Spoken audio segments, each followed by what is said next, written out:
Moins 1 million d'euros. Objectif largement dépassé, elle a récolté plus d'1,3 million d'euros. À 2 mois des fêtes, il est temps pour le Père Noël de commencer à remplir sa hotte début novembre. Vous allez dire, cela fait tôt et pourtant, si vous voulez préserver votre porte-monnaie, mieux vaut ne pas attendre, comme nous l'explique ce soir Cyrielle Stadler. Alors Cyrielle, première question, donc pourquoi faire ces cadeaux de Noël maintenant ?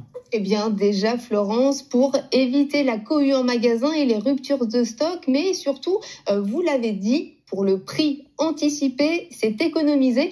Exemple concret avec ces briques de construction très connues. Selon le site de comparateur de prix Idealo, il y a quelques jours encore, vous pouviez les trouver à 92 €, mais dès la semaine prochaine, ce jeu devrait grimper à 103 € et même 106 € la semaine du 29 novembre. Même constat pour les jeux vidéo, 33 € en ce moment contre 38 € la semaine du 5 décembre. Et quel est le pire moment pour acheter ces cadeaux ? Alors, d'une manière générale, le prix des jouets grimpe en flèche 3 semaines avant le jour J, début décembre donc. Mais dès novembre, n'hésitez pas à comparer les prix. La période du Black Friday notamment est propice aux bonnes affaires. Durant cette période, vous pourrez acheter une cafetière expresso à 714 € en moyenne contre 750 aujourd'hui.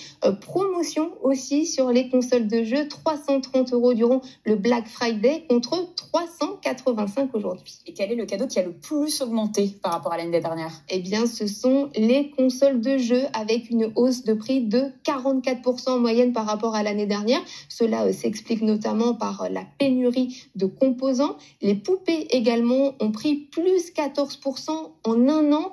15% pour les briques de construction. Bon, ça, c'est pas des bonnes nouvelles. Comment faire de bonnes affaires ? En achetant français, et oui, ce n'est pas forcément plus cher, notamment parce qu'il y a moins de frais de transport. Exemple avec cet ours Gaston, fabriqué en France, vendu environ 50 € contre 80 € s'il venait de Chine en conteneur, nous dit la marque. Acheter local, ça a aussi l'avantage de limiter son empreinte carbone.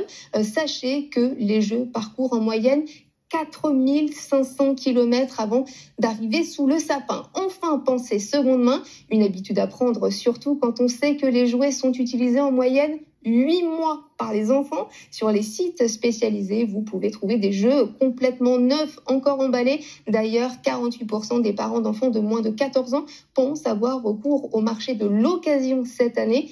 Un secteur en pleine expansion puisqu'il devrait augmenter de 15 à 20% par an dans les 5 prochaines années. Eh bien, je connais mon programme du week-end. Merci Cyrielle. J-2, avant le top départ de la Route du Rhum parmi les navigateurs en compétition, une femme au parcours original, Catherine Chabot, députée européenne. Cela fait 20 ans qu'elle n'avait pas navigué en course. Elle était pourtant la première femme à avoir bouclé un tour du monde en solitaire sans escale. Son défi désormais, sensibiliser aux sujets environnementaux. Rencontre avec Pascal Largeron, Johan Rouquet et Melchior Inzi. C'est un combat qu'elle mène sur la